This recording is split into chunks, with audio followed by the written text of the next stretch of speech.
大家好，我係5B 班陳月容。今日我想同大家分享一本好有趣嘅圖書，書名係《我不是壞野狼》。大家聽到壞野狼3隻字，係咪都覺得好驚呢？傳說中大野狼有鋒利嘅尖牙，雙眼發光，啲毛豎起晒㗎。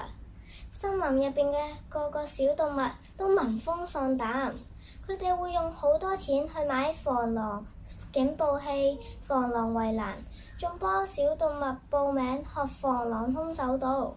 總之千奇百怪嘅防狼物品同埋課程都有。總之就係驚咗大野狼，而且仲花重金去請咗防狼特工隊去維護森林。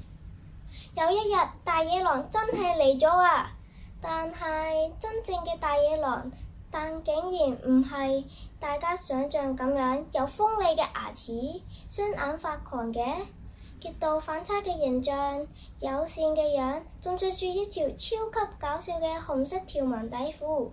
呢個形象衝擊咗森林所有動物對大野狼嘅認知，啲動物開始重新思考。令佢哋恐懼嘅究竟係大野狼定係其他因素？而故事入邊有3隻小豬唔見咗啊！究竟3隻小豬去咗邊呢？大家如果想知道結果，就快啲去圖書館借呢本書《我不是大野狼》返去睇下啦！多謝大家。